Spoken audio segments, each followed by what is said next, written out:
की भारतीय जनता पार्टी जिंदाबाद, भारतीय जनता पार्टी जिंदाबाद। डॉक्टर श्यामा प्रसाद मुखर्जी अमर रहे, पंडित दीनदयाल उपाध्याय अमर रहे, अटल बिहारी वाजपेयी अमर रहे, कुशाभाऊ ठाकरे अमर रहे। भारत माता की। आज अंबा विधानसभा क्षेत्र में बूथ स्तरीय कार्यकर्ताओं की इस महत्वपूर्ण बैठक में हम सबके मध्य विराजमान हमारी पार्टी के बहुत ही वरिष्ठ नेता, दिल्ली क्षेत्र में जिनका इकबाल बुलंद है, दिल्ली की विधानसभा में वो विपक्ष के नेता हैं और उनकी ऊंचाई का अंदाज हम इससे लगा सकते हैं कि जब भी दिल्ली में सरकार बनेगी तो हमारे रामवीर सिंह विधुड़ी जी ही भारतीय जनता पार्टी के मुख्यमंत्री हैं। आज वो हम सबके मध्य विराजमान हैं, पार्टी को जिताने के लिए परिश्रम कर रहे हैं। उनका हृदय से बहुत बहुत अभिनंदन है।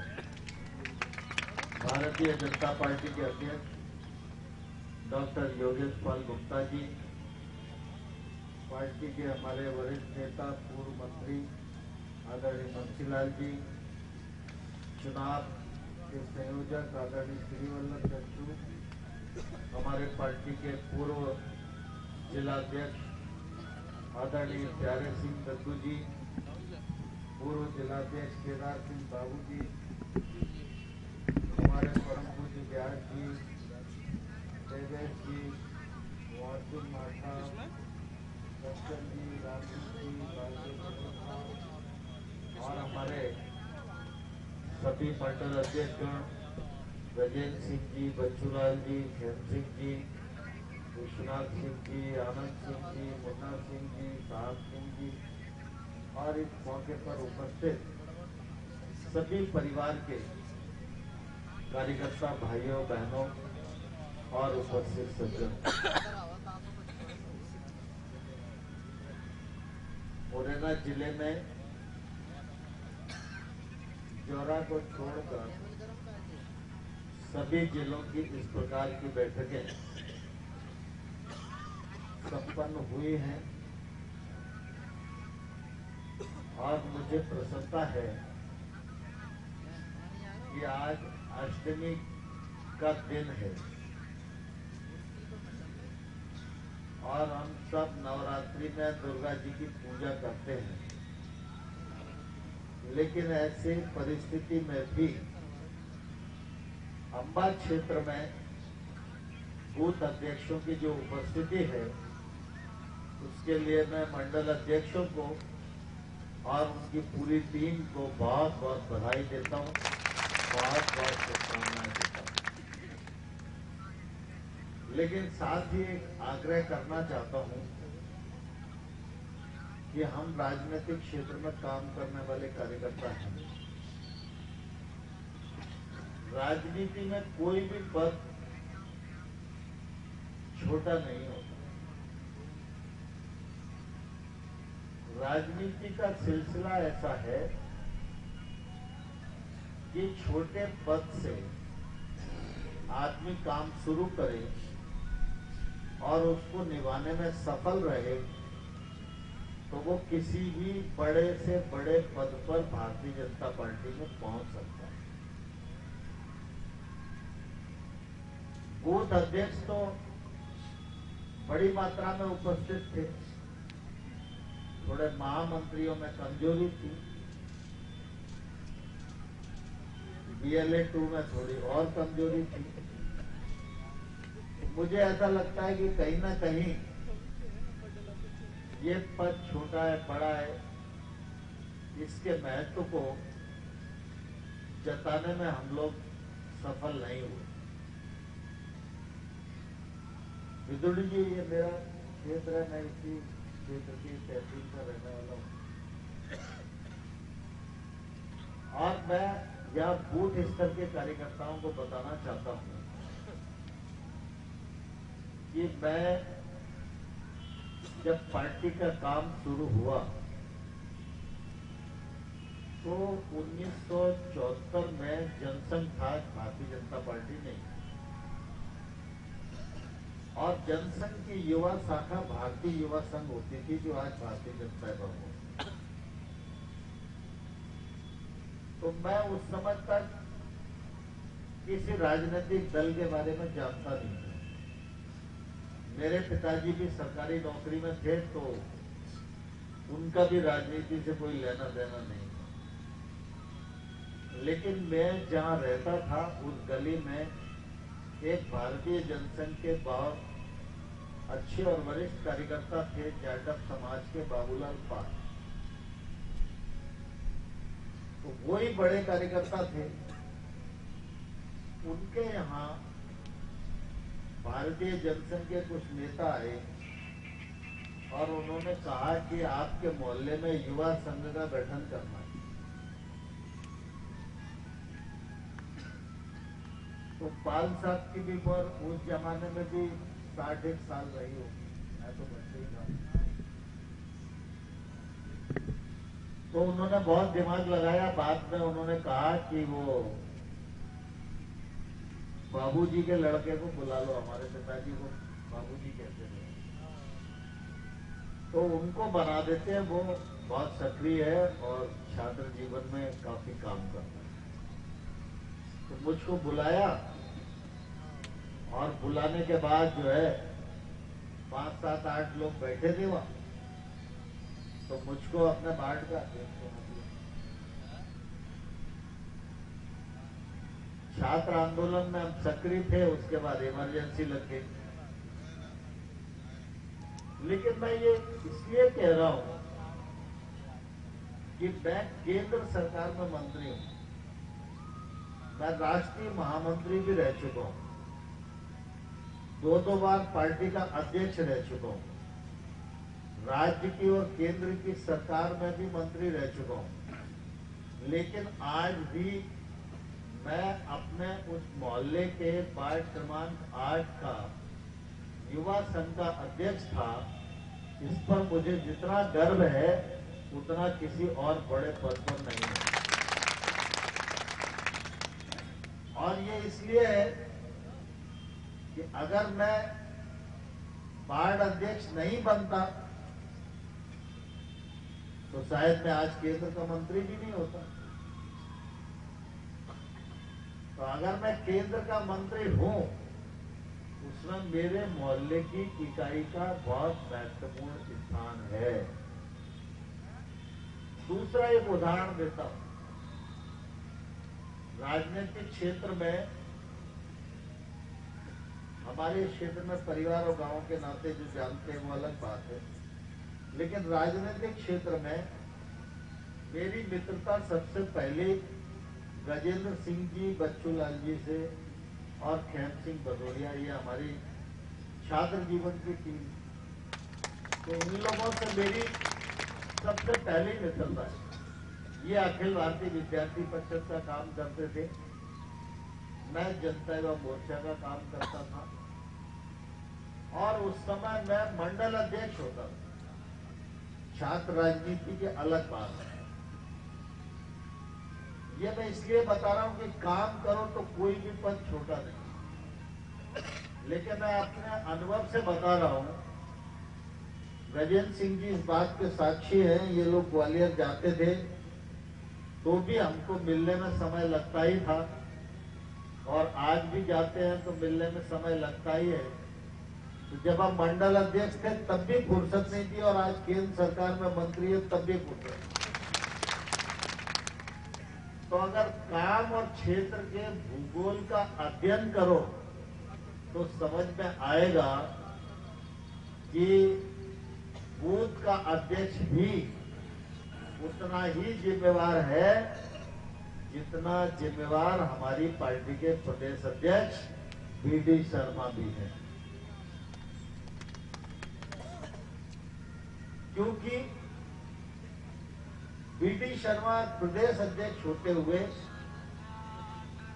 जिस ताकत का इस्तेमाल करते हैं वो व्यक्ति की ताकत नहीं है, वो इस राज्य के 63,000 बूथ अध्यक्षों की ताकत है जिसके बल पर पार्टी चलती है। आज तो चुनाव की बेला है और हम सब लोग चुनाव में लग गए। पहले तो मैं विधायक नहीं था, तो सांसद रहूं या प्रदेश अध्यक्ष रहूं तो प्रचार के लिए आता ही था और आप लोगों को परेशान भी करता रहता था। आप लोगों की थोड़ी नाराजगी गुराजी रहती थी, तो थोड़ा दाढ़ी में हाथ डाल के, पोट के, पुचकार के, आग्रह करके, समझा के, लाइन पे लगाने का काम करता था। लेकिन मैं सौभाग्यशाली हूं कि कभी भी आप लोगों ने निराश नहीं किया और कभी भी आपने बात को फेरा नहीं। लेकिन आज जो परिस्थिति है थोड़ी बदली हुई। अंबा में भी चुनाव हो रहा है, बाकी प्रदेश में भी चुनाव हो रहा है और पार्टी ने तय कर दिया कि मैं भी दिल्ली में चुनाव लड़ूंगा। अब आप सोचो, मैं लड़ूंगा तो अंबा में कम आ पाऊंगा कि नहीं आ पाऊंगा? दूसरी जगह भी जाना पड़ेगा। लेकिन थोड़ी बहुत नाराजगी गुराजगी हो सकती है आप लोगों की। लेकिन मैं इस मौके पर विदुड़ी जी के साथ ये आग्रह करने आया हूं कि हम सब कार्यकर्ता व्यक्ति के लिए काम नहीं करते। देखिए, भारतीय जनता पार्टी की सरकार नहीं होती तो धारा 370 खत्म होती क्या? भारतीय जनता पार्टी की सरकार नहीं होती तो 3 तलाक का कानून बनता क्या? और भारतीय जनता पार्टी की सरकार नहीं होती तो काशी विश्वनाथ कॉरिडोर बनता क्या? और भारतीय जनता पार्टी की सरकार नहीं होती तो अयोध्या में राम मंदिर बनने का मार्ग प्रशस्त होता क्या? तो हम लोग नरेंद्र सिंह तोमर के लिए काम नहीं कर रहे हैं, हम लोग काम कर रहे हैं भारत माता को परम वैभव के शिखर पर पहुंचाने के लिए। यहाँ बहुत सारे लोग बैठे हैं,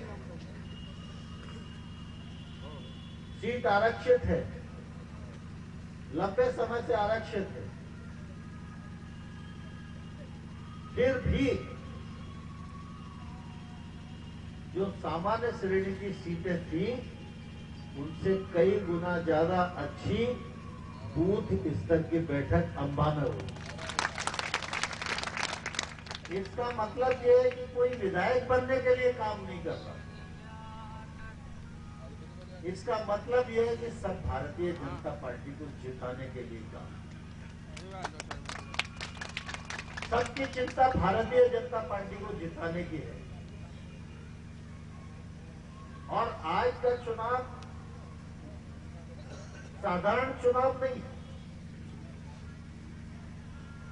और ये चुनाव आज की विधानसभा का भी नहीं है और ये चुनाव नाली और सड़क का भी नहीं है। सड़क, नाली, स्कूल और अस्पताल में तो कोई कसर छोड़ी भी नहीं है। आप सब इस बात के साक्षी हो और ये जिंदगी भर सिलसिला चलता ही रहेगा। अपन किसी भी स्थिति में रहें तो अंबा परगने में तो विकास का काम थमेगा ही नहीं, आप चिंता मत करें। लेकिन जो आज का चुनाव है, ये चुनाव सिर्फ नाली और बिजली का ही चुनाव नहीं। आप देखते हैं आज हमारे नेता नरेंद्र मोदी जी, पूरे देश में चले जाओ, किसी की किसी से नाराजगी होगी। मैं जाता हूं तो बहुत सारे लोग नाराज होते हैं, तो हम पूछते हैं यार मोदी जी से क्या है? मोदी जी से कुछ नहीं है भाई साहब, 24 में तो बन जाएगी। कहते हैं क्या नहीं कहते? बताओ क्यों कह रहे हैं? क्या मोदी जी पे कोई जादू है? क्या मोदी जी हर आदमी से मिल पाते हैं? क्या तुम मोदी जी को नजदीक से जानते हो? ये इसलिए हो रहा है कि प्रकृति में उतार चढ़ाव आते रहते हैं। उत्थान होता है तो उसके बाद पतन होता है, और पतन हो जाता है तो उसके बाद उत्थान होता है। एक कालखंड था जब दुनिया से लोग हिंदुस्तान में पढ़ाई करने के लिए आते थे। एक समय था जब हिंदुस्तान को सोने की चिड़िया कहा जाता था। एक समय था जब हिंदुस्तान विश्व गुरु था। लेकिन एक समय ये भी आया जब हिंदुस्तान खाने के लिए दाने दाने को मोहताज था। आजादी के बाद लाल गेहूं कंट्रोल की दुकान पर आता था, लोग उसे खाने के योग्य नहीं समझते। लेकिन आज हम गेहूं मांगने वाले देश नहीं है, पूरी दुनिया को गेहूं खिलाने वाली कंट्री बन गई। और मोदी जी ने अपनी कार्यकुशलता से आज भारत की साख में बढ़ोतरी की।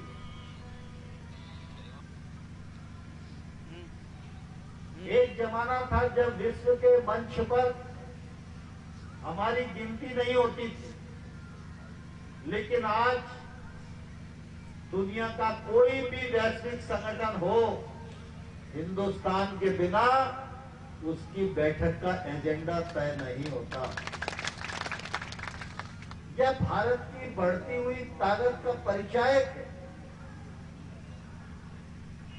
और भारत को रुकना नहीं है, भारत को झुकना भी नहीं है, भारत को आगे ही बढ़ते जाना है। ये समय भारत के उत्थान का है, और इसलिए आप सब अनुभव करते होंगे ना, पहले भी प्रधानमंत्री आपने देखे होंगे, तो मोदी जी कुछ अलग प्रकार के लगते कि नहीं लगते? जब व्यक्ति अलग प्रकार का लगे तो समझ लो वो ईश्वर का कारक तत्व है। जब अद्भुत चमत्कार होने वाला हो, जब हम उत्थान के चरम पर पहुंचते हुए दिखने लगे, तो ये ठीक वैसा ही मामला है कि युद्ध तो भगवान कृष्ण ने महाभारत का लड़ा, लेकिन कारक अर्जुन को बनाया। तो भारत का उत्थान नरेंद्र मोदी के हाथों होगा, और भारत का उत्थान भारतीय जनता पार्टी के कार्यकर्ताओं के हाथों होगा। लेकिन ये उत्थान की जो यात्रा है, ये थमनी नहीं चाहिए, इसमें ब्रेक नहीं लगना चाहिए, ये कहीं रुकना नहीं चाहिए। आज हम गर्व के साथ इस बात को कह सकते हैं कि हमारे देश के प्रधानमंत्री अगर वैश्विक मंच पर खड़े होते हैं तो काय से तुलना की जाती है। पिछले दिनों पेरिस में सोलर अलायंस की मीटिंग थी, सौर ऊर्जा। ये नरेंद्र मोदी जी का ही प्रोजेक्ट था, जब वो मुख्यमंत्री थे तब से लगे हुए थे, तो मनमोहन सिंह ने माना नहीं। लेकिन आज सोलर अलायंस बन गया और भारत उसका लीडर है। उसकी बैठक थी, उस बैठक में नरेंद्र मोदी को जब अमेरिका के राष्ट्रपति बाइडेन ने आमंत्रित किया तो क्या कहा? वन वर्ल्ड, मतलब एक दुनिया। और उन्होंने कहा वन सन, मतलब एक सूर्य। और फिर दूसरा उन्होंने कहा वन मोदी, मतलब दुनिया में एक ही मोदी। इसको मैं बोलने के लिए आमंत्रित करता हूं। आप सोचो, अमेरिका जैसा देश अगर सूरज से और दुनिया से हमारे देश के प्रधानमंत्री की तुलना कर रहा है, तो हिंदुस्तान किस दिशा में जा रहा है? इसलिए आज हम सब लोगों की जिम्मेवारी है कि 17 तारीख तक प्रयत्नों की पराकाष्ठा करें, अपने अपने बूथ पर रोज कम से कम 3 घंटा 4 घंटा काम करें, बूथ का विश्लेषण करें, बूथ पर जो पहचान में वोट आ जाए उसको चिन्हित करें, जो बूथ पर वोट पहचान में नहीं आए उसको 17 तारीख तक कैसे कमल का बोर्ड बनाया जा सकता है, इस पर पूरी ताकत लगाने की जरूरत है। भारतीय जनता पार्टी के प्रत्याशी कमलेश जी यहां बैठे हुए, ये पहले कांग्रेस पार्टी में थे। 5 मिनट लगेंगे, मोनी को भी लगा दें। उसके बाद उपचुनाव हुआ और उपचुनाव में दिक्कतें थी। मैं आपके पास आया था और आपके साथ घुटने अड़ा के फिर भारतीय जनता पार्टी को जिताने का काम आप सब लोगों ने किया। और मैंने उस समय भी कहा था कि अगर कमलेश किसी प्रकार का एक्ट बैंक लगवाएगा तो नरेंद्र सिंह तोमर कमलेश के साथ नहीं, तुम्हारे साथ कंधे से कंधा मिलाकर खड़े रहे। और मैंने उस समय यह भी कहा था कि विकास के मामले में भी कोई कंजूसी नहीं आने दी जाएगी। मैं समझता हूं इन 2-2.5 साल कोरोना के भी थे, इनमें जो काम करने का प्रयास हुआ वो प्रयास हुआ है, काम भी हुआ है। चाहे अस्पताल के विकास का मामला हो, चाहे अटार घाट के पुल का मामला हो, चाहे अनेक पुल और पुलियों का मामला हो, चाहे पोरसा के अस्पताल को नया बनाने का मामला हो, सेंट्रल स्कूल बनाने का मामला हो, महाविद्यालय बनाने का मामला हो, और छोटी मोटी सड़कों की तो गिनती ही नहीं है, उसकी जानकारी भी आप तक भेजी जाएगी। लेकिन मैं इस अवसर पर आप सबको एक ही प्रार्थना करना चाहता हूं कि अगर कमलेश से कोई शिकायत हो